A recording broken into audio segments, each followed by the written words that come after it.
State को ही हम बोलते हैं वेरिएबल रेजिस्टेंस। क्या बोलते हैं? वेरिएबल क्यों कहा गया?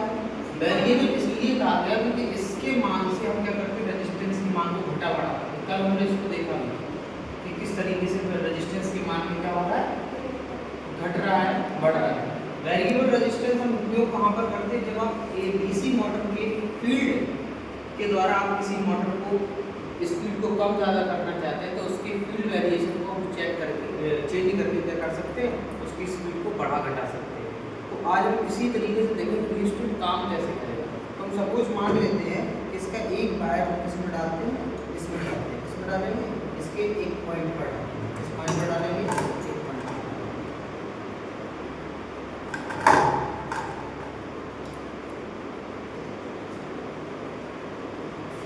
एक पॉइंट पर डालो,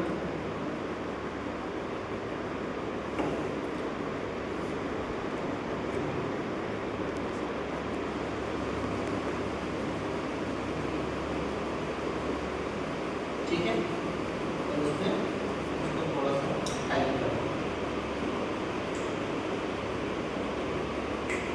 ये देखिए करेक्शन कंप्लीट, ठीक। और एक बार बल्ब जैसे कि ये जो लिया है वो हम इसको लेंगे,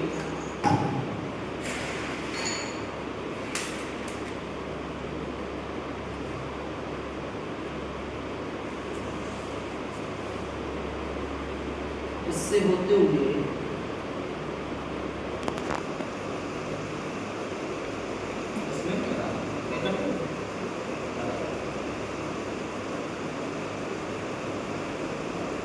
इन वायर्स को इन दोनों में क्या कर देंगे, ऐड कर देंगे।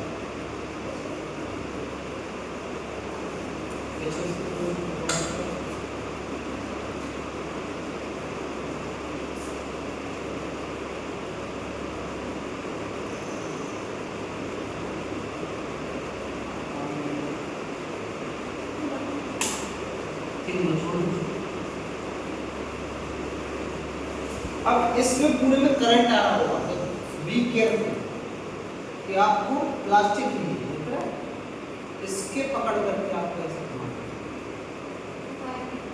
ये देखो रोशनी इसका कम होगा, बड़ा है, रोशनी बढ़ गया है, इसको हम जैसे जैसे ला रहे हैं कम होता चला जा रहा है। इसमें इतना रेजिस्टेंस नहीं है जितना होना चाहिए बल्ब करने के लिए। तो देखिए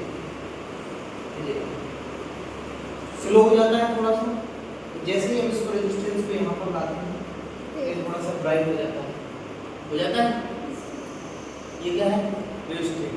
तो हमें जितना रेजिस्टेंस दोगे, जितना आप रेजिस्टेंस देंगे करंट उतना कम फ्लो होगा सर्किट में, तो करंट उतना कम फ्लो होगा।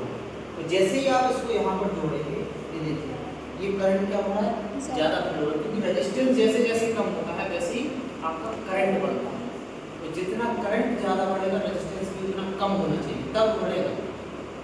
करंट के बदलाव से रेजिस्टेंस में फर्क नहीं पड़ेगा, रेजिस्टेंस के बदलाव पे करंट में फर्क पड़ेगा। रेजिस्टेंस बढ़ेगा तो करंट डाउन होगी, अगर रेजिस्टेंस कम होगा तो करंट बढ़ेगा, यानी कि क्या होगी, इंक्रीज होगी। पूरा तो इसको डाउन करते हैं, समझ गया बात? ओके।